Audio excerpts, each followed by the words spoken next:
Hey, ladies, got your water? So good, so refreshing. Oh my goodness, I need to wash my hair. It's been a while. I just realized as I ran my fingers through my greasy hair. So, pardon that. We've got a good topic tonight. We are going to dive into how do we figure out what it is that we need to work on. How do we uncover our stuff? I'm sure many of you have heard me do a lot of Straight Talk Sundays, and sometimes it can be hard to imagine how do we go on the path of figuring out what's inside of us that needs to be addressed or nurtured or fixed. I don't really like the word fixed because I don't think that we're broken. But how does that actually work? And so I just want to kind of give you some examples and put some things out there. And I know that the key to unlocking our stuff is to not go in there rooting around trying to find something to dig up. So a lot of times we can feel like we're supposed to work really hard at diving into ourselves and going into our past and going back to that relationship. And we feel like we're supposed to do it.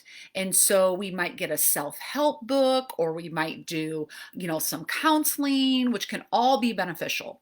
But here's what I will tell you is that whatever's supposed to come to the surface, it will come.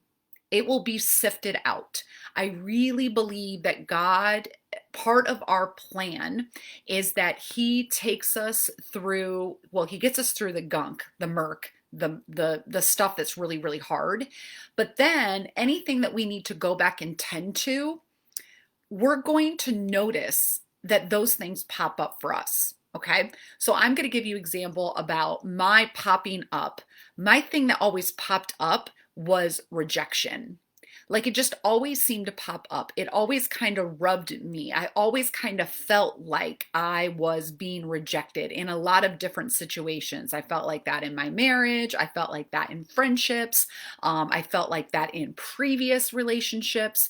And what was interesting is that when I realized that it was something that always kind of got bumped up against, that awareness is the first step in allowing God to go back and to work in it. So I realized that with the whole rejection thing, that He started to bring up some things. Now, sometimes it's memories. Sometimes it can be people, sometimes it can be behaviors or patterns. And I remember just feeling like this was something that I needed to work on. This was something that kept coming up over and over again. And here's the other part of when you're processing or you feel like something's coming up is I was in a stage where I always thought that it was the other person's issue. Like that person rejected me, like they're the one that had the issue, kind of putting the blame on like, well, what was wrong with them? What was going on in their situation? And I've realized through the process of figuring out our stuff is one of the rules with figuring out your own stuff is not to look at the people around you, okay, and focus on their stuff more than your stuff. Okay. So I really had to choose to not divert my attention to the people around me, but really to look inside of myself. Now, I do think that there is a part of the process that when we are dealing with something that dealt with another person, that we tell a story that serves us. So in the rejection stories, it served me to notice that other people are broken, that other people have wounds and issues, that other people may have also had that pattern, because then it doesn't make me the center of the whole issue, but it also allows me to kind of put them aside and go, you know what, they have their own wounds, they have their own hurts. Obviously, there's also something going on inside of them that would cause them to do whatever it is that they did or whatever. But now let me focus on my stuff and what's going on. So, one of the tips that I want to give you as you uncover your stuff, those of you that are maybe going through a 10-day challenge that I'm hosting, maybe some of you are going through my one-on-one coaching or through the Healthy Edge program, or you're just going through something. The first thing is awareness. Here is something that I'm rubbing up against. Not trying to fight it, not trying to make excuses, not trying to look around and blame, but really truly owning that this is something, okay? So that's the first key is awareness, okay? The second thing is acknowledging that if it's coming up, that this is something that God probably wants you to address. And I think it's really interesting when I go through coaching women is that they'll go, I can't even believe I'm talking about this. Or, I hadn't thought about that in so many years. Or they'll randomly tell a story that they think is about one thing, but I'm hearing it about something else. And then as the conversation unravels, it's like this big thing opens up and they're like, whoa, I didn't even know that that was there. So after awareness is really openly giving it to God and saying, okay, Lord, if you've brought this up, if you have brought this up and put this in front of me, that means that you want to do something with it. So here it is. Let's go. Okay. So that's the next thing. Okay. Is like opening up and giving it to God. And some of you realize, what does that look like? That's a really, really good question. So let me give you an example. I started dating recently. By the way, if you're part of the Healthy Edge community, you get all the good stuff. Like, nope, some people in my life don't even know this, but you get it. You get all the good stuff, like fresh, hot off the press. So just a couple of weeks ago, I re-entered the dating world. And man, did my stuff come up. And I'm just like, whoa, and not expecting because I've been working on myself. Maybe some of you feel this way. Amber, I have been on this journey for a long time. I have been working on myself for a long time. I've been on this health journey for a long time. Like, I shouldn't be dealing with those things. That is called pride, and that is being self-righteous. And I admit that that's how I went into the dating. So if you can admit that there's a little bit of pride that says, I shouldn't be struggling with this still. I've been on this path long enough. Why am I? Okay, that's pride. That's self-righteousness. God can't work in our pride, ladies. We're going to have to lay that down. So I realized very, very quickly that I still have stuff. Okay. Yes, have I come a long way? Absolutely. Have you come a long way? Absolutely. We are not going to take that away from you. No, no, no, no, no. You have earned that. But it doesn't mean that there isn't still more there. So some stuff started rubbing up against me, started to kind of whatever.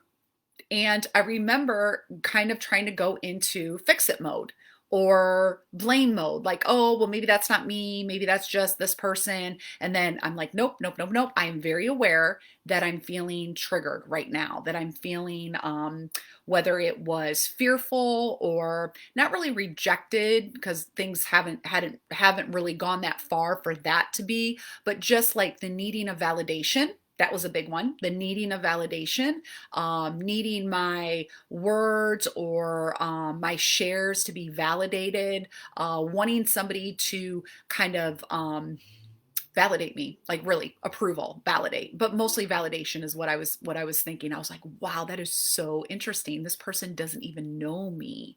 Like, we are just in the beginning of even getting to know each other, and I'm already feeling like I'm not being validated. Holy smokes. And I was just like, oh, like that. I know that about myself, but it was interesting to be put in a situation. So here's what the Lord will usually do to you ladies, is that you'll think that you're through something, and then he'll put you in a new situation, and old feelings will start coming up in a new situation. And instead of judging it, so I could have easily judged it and went, Amber, what the hell are you doing? Pardon my French, but sometimes I talk to myself like that. What in the heck are you doing? You have walked through this. You have been through this. You don't need anybody's approval. You don't need anybody's validation. You have the Lord's validation. He has a plan for you. He has a purpose for you. There's one person out there, one person, Amber. There's a lot of people out there. There's one person that he has for you. This is probably going to be a journey. It's probably going to be a process, but we can no longer, Amber, look for other people to give you what you already know that you are. And I gave myself a little pep talk, and the Lord helped me to give myself a pep talk. So what happens, ladies, is that, again, we get into a new situation, old stuff starts to come up, and then we have a choice. Do we partner with that old stuff, or do we speak truth to it like I did? Speak truth, speak life, and we put that back where it belongs. So it's so interesting how the enemy will try to do that. He tried to bring up something that I had already laid down. He tried to bring something back up that I've already dealt with. He tried to bring something back up that the Lord has already spoken over. And for some of you, that has been your journey. You keep bringing up and engaging with something that has already been put to bed. You already know that it's a lie. You already know that it's not true. You already know that that's not who you are. You already know that you can have victory over that, or have had victory over that, or are walking in victory over that. So that is what will happen. And so that's what's happened to me in this new season, this new experience. And I'm going to encourage you, as you get further along in your health journey, as you get further along into places that you haven't quite navigated yet, you get to that place where you're like, huh, whew, I'm getting close to where, whew, I don't have, this is new territory. Your old junk is going to come up. So part of dealing with your stuff is realizing that your stuff is going to try to come up and get back in your face again. And we, with the power and authority that we have in the name of Jesus, who we are, he has given us authority to tell that thing to lay down, that you are dead. I have already dealt with you. It is done. It is finished. The finished work on the cross has finished that thing, and I am not picking that back up. Can I get an amen? Okay. So that's part of processing your stuff, is knowing when to declare the victory and when to go, okay, I'm in battle. Okay. Some of you have already had victory. And I see this a lot with coaching. We'll get on a call and we're talking about something that we had already put to bed. And now it's coming back up again. And it's like, no, no, no, no, no, no. That's gone. That's done. We've declared that. We've spoken truth over that. We've revealed the lies over that. Like, you are free. The only way that you're not free is if you decide to pick it up and put the shackles on yourself, because God has declared that those shackles have fallen. So how many times, and you can ask yourself this, am I picking up and putting my shackles back on again? Am I putting myself in my own bondage? Because there's one thing about being delivered from bondage. There's another thing about going back and visiting it just because it's comfortable, just because it's familiar. It doesn't mean it feels good. Comfortable does not mean that it feels good. It just feels normal. So you have to ask yourself, okay, this may not feel good, but is it feeling normal to me? Just because it's normal also doesn't mean that it's right? Or that it's truth. So that's something else I want you to think about. And I'm kind of giving you this straight talk to learn how to coach yourself, to learn what do you do with the stuff that bubbles up instead of pressing it down, feeding it, drinking it, Netflixing it, going on social media to try to social media it. Instead of doing that, we let it bubble to the surface and we become aware that it's there. We present it to the Lord. What are we going to do? And then we ask ourselves, what part of this has already been put to bed? And what part is a new part? What part is something, Lord, that I haven't maybe put to bed, that I need to address? I need to speak life over or truth over, and then see what is revealed. Now, a lot of God's revealing comes in quiet time. And I don't know about you ladies, but I sometimes have a hard time with that because I'm not often quiet. Not just speaking, but in my mind. I'm often not quiet. I'm often thinking. I'm often scrolling. I'm often doing housework. I'm often Berlining it. So the quiet time is when God will drop something into our spirit. And so I'm going to encourage you, and I encourage you on a lot of calls, that God time, quiet time, reflective time, prayer time, time in the Word is non-negotiable. I have never, ever, ever, ever, ever, ever met anyone who was progressing in their life and growing in the Lord and really finding their path, the path that they were designed to follow, that was not spending significant time with God. Now, first fruits, I think, is important. I think it's important how we start our day. Okay, I used to start my day on the computer. I used to start my day immediately on the phone. Sometimes I still find myself like, oh, did that person text me back? Or, oh, I'm just going to check that message really quick. And it immediately sets the tone for my day. And that tone is a bit of anxiety, a bit of scatteredness, a bit of striving, Energy's going out. It's like I feel like I'm starting my day and I'm responsible for it. When I get up in the morning and I dedicate that first fruit, even if it's only 10 minutes because Berlin wakes up early, or if it's an hour or an hour and a half, which I love those days, making sure that I'm in the Word, I'm reading the Word, I'm praying, I'm thanking God for the day. I mean, that's almost my favorite part to pray is just like I love thanking Him for everything that He has done for me and everything that I see around me, and I just love Him. I love to speak that way to the Lord, but then also being quiet to say, okay, Lord, what do you want to lay on my heart? And I really feel like initially you might say, is that my thought? Is that God's thought? Is he talking to me? And then you're like having your own dialogue. You're like, wait a minute, I'm not being quiet. Okay, let me be quiet. Okay, Lord, what do you want to speak to me? And it's going to take practice. So it might be immediately, it might be a couple days, it might be a couple weeks, but what you're going to start to feel is you're going to start to feel some promptings. And so dealing with your stuff is listening to those promptings. And for me, most of the time, it is a comforting, like, I love you, you are enough, my word is true, my plans for you are good. I've got something amazing for you, Amber. Keep obeying me. Follow me, keep your eyes to me. So sometimes it's just like a direct command that's just reminding me on how to operate in my life.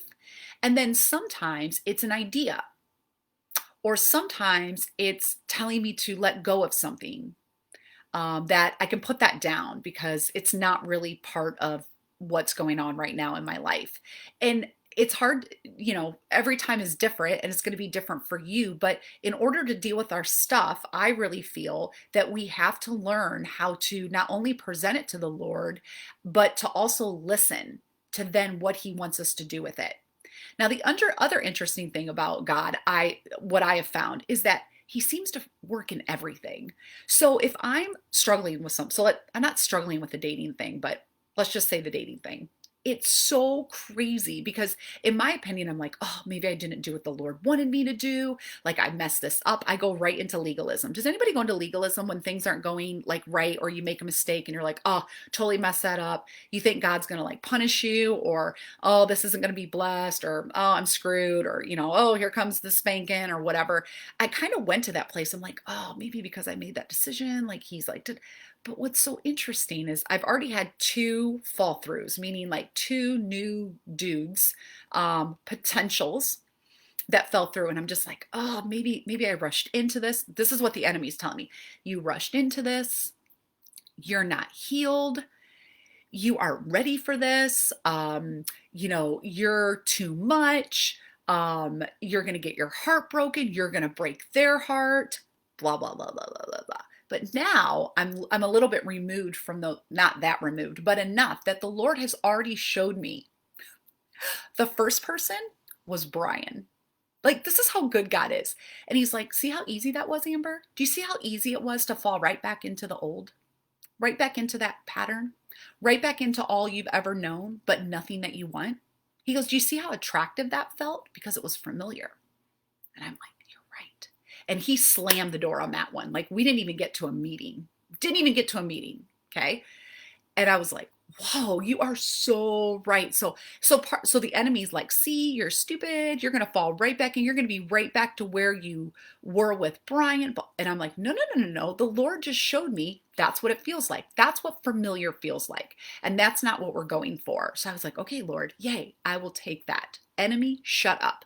So sometimes you have to make another mistake, the same mistake. And instead of beating yourself up, you allow the Lord to go, see, that's what it feels like. Do you see how comfortable that felt? You know that that's not a good decision, right? You know that that's not good for you. But did you feel how comfortable it was? Did you feel how attractive it was? That's how easy it is to fall into that. So it's kind of like that. So then the second person, I'm like, whoa, texting, connecting. I'm like, this person is like my person, long, thoughtful, deep, ask questions, remembers, curious, like all these things. I'm like, this is amazing. So then we go out on a date and it turned a little crazy. Okay. And here's the thing. This is what the Lord just revealed to me. That's how it is to date you, the unhealthy you. And I was like, whoa, I thought that I wanted someone like me that, and what he showed me was this is what it was like to date you when you were unhealthy. Now, I'm a healthy version of my old self, but it was a glimpse into how easy it would be for me to revert back into that unhealthy mode and how the other person would feel. It was like how I was feeling in the relationship. It's like I didn't know whether to coddle him or to encourage him, or then I felt bad for him, so then I didn't want to like break it off, and I'm like, oh my gosh, that's how somebody would feel with me if I showed up in my unhealthy version of myself. Now luckily I'm in a healthy version, so I was able to bring it to an end, do it in a way that I felt was very respectable and very honoring to him. Now he didn't think so, but I was just like, holy cow, that's what it's like. So the Lord, again, to me, I would have been like, oh, that was a mistake. Like, look, these two things didn't work out. Like, what am I thinking? And the Lord's like, no, no, no, no, no, no. It was part of your path, Amber. And look, I shut the door. I shut the door on both of them. Before, that would have went on for months. I'm like, you're so right. The second guy, he's like, probably for years. I'm like, you're so right. Have you ever had a decision that normally, like the old pattern, that would have went on for weeks or months? You would have been like in a cycle. But now you're like, it can happen and then you can pull yourself out of it and you're not sucked down. That is growth. That is progress. That's the Lord showing you and maybe even giving you a test to prove or to see how far you've really come. So I just think it's so interesting. And this whole, I hope this dating scenario is making sense. If not, it's like watching a soap opera and hopefully this is entertaining to you. But I just thought it was so interesting that two things that I thought maybe were mistakes on my part, like maybe I'm doing this wrong, maybe I shouldn't have did this. The Lord's like, no, no, no, no. I knew that you were going to make those decisions, but did you see how quick I shut the door? And now I'm going to show you that was Brian and that was you. So now when you go on, you're looking for something different than those two things. Because I have told him I only want his plan.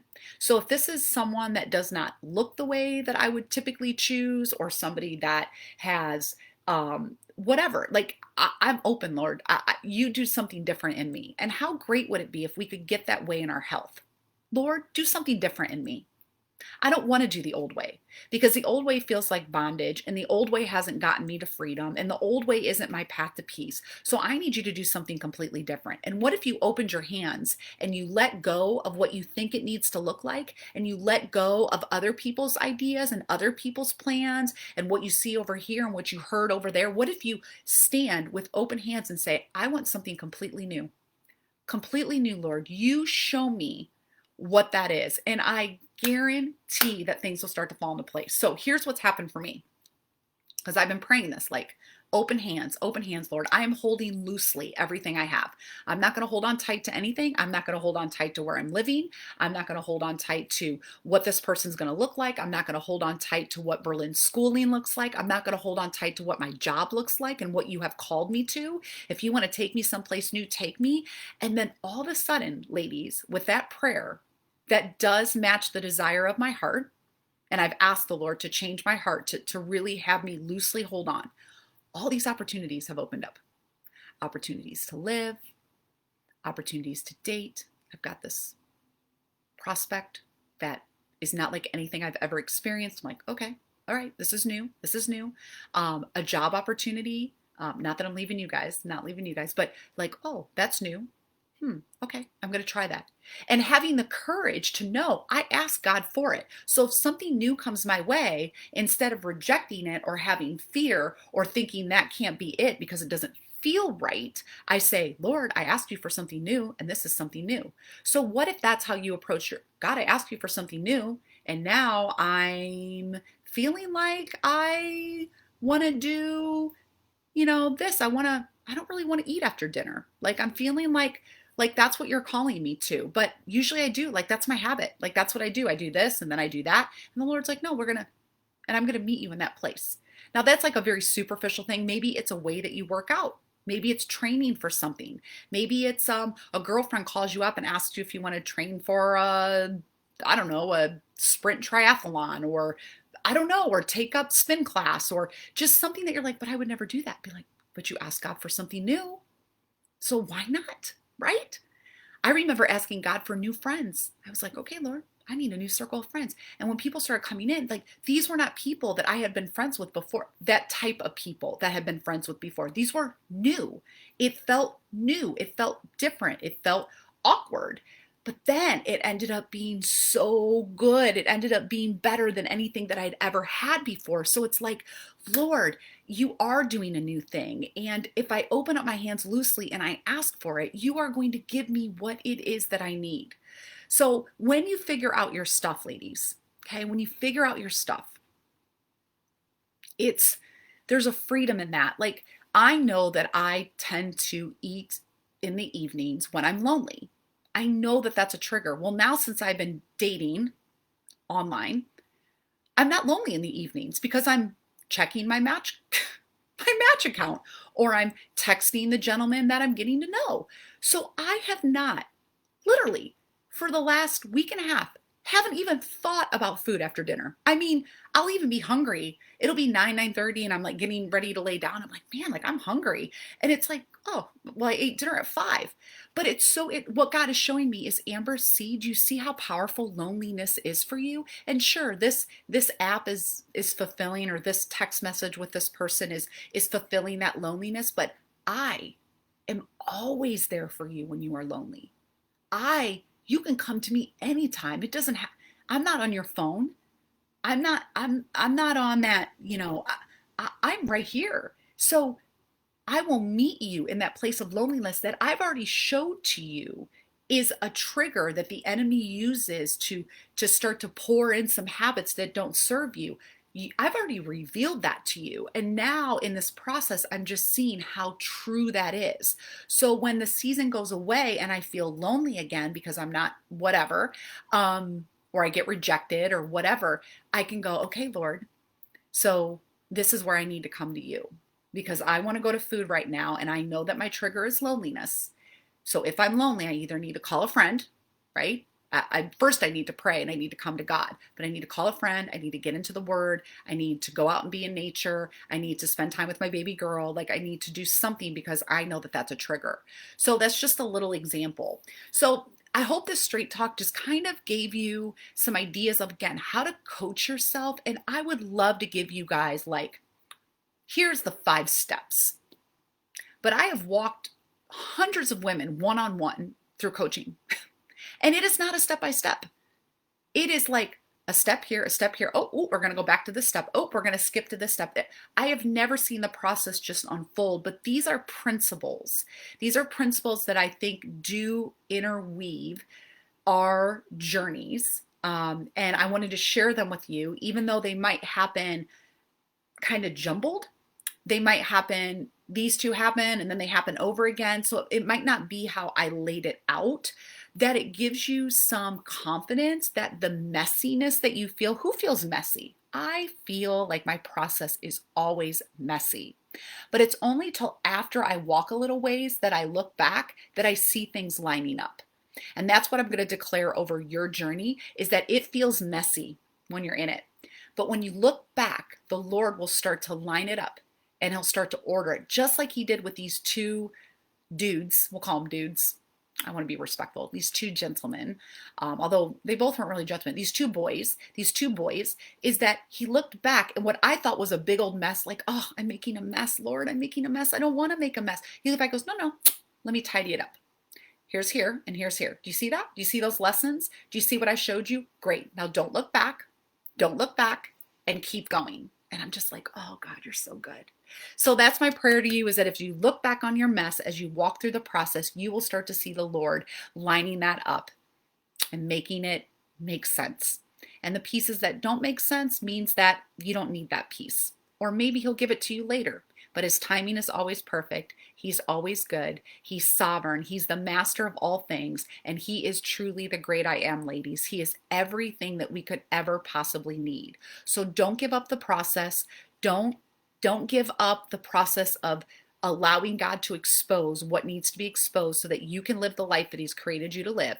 And if you need support, I do offer one-on-one. We've got some group programs that are starting soon. That would be a very economical, great way to get connected with me, other ladies, the Healthy Edge Journey. Reach out for what you need, amber@getthehealthyedge.com, or respond back to any email that I've sent you. But you know the Lord will give you the next step. So if you've been thinking about doing this for a while and it's like, oh, here it is again, Lord, is this the time, Lord? And then He'll probably say yes, and then you'll freak out and you'll have tons of doubts and you'll have to go through your head, but He'll show you the path. He'll lead it. He'll light it up. So reach out to me if you're interested in either one of those. And I hope that this straight talk blessed you. Love you guys.